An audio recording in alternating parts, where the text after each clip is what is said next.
నేను రోట్లో చింతకాయ పచ్చడి నూరుతున్నాను. ఎండుమిరపకాయలు, ఉప్పు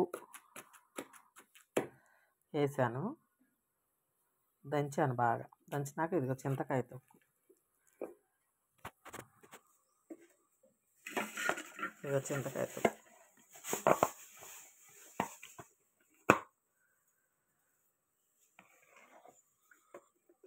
ఇవాళ 3 రోజులు మా చెల్లెళ్ళ అమ్మాయికి రసం అయ్యి, అమ్మాయికి అన్నం పెడతారేమో చింతకాయ పచ్చడి వేసి పెడదామని దంచుతున్నా. దంచి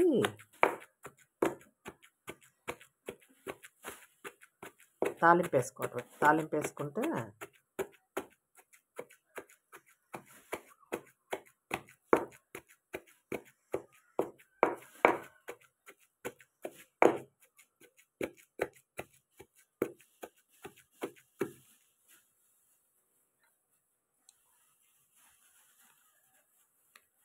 కారం, గుడ్డు కారం.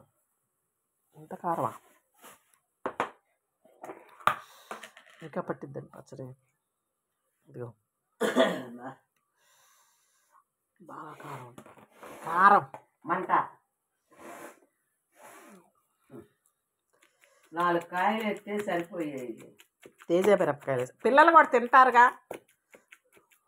తేజ మిరపకాయలు వేసాం కదా, బాగా కారం ఉంది.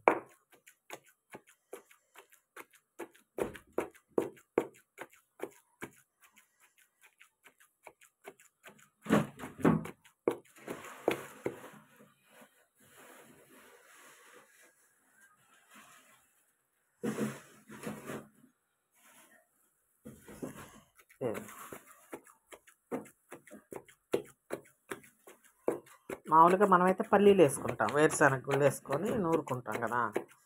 వేరుశనగ గుళ్ళో దోస గింజలు, నువ్వులు వేసుకొని నూరుకుంటాం. ఇప్పుడు ఆ పిల్లకి పెట్టకూడదు కదా, వాళ్ళకి 3 రోజులు. అందుకని మిర్చీలు అయిపోయమ్మా మెరుగైతే అయితే తాలింపు పెట్టారేమో.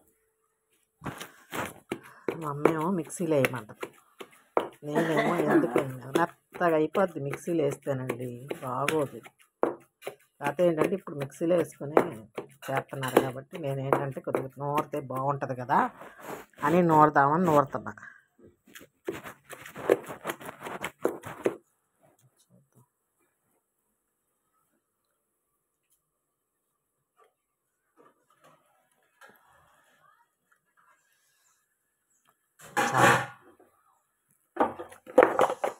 చాలు లేదా బాగుంది.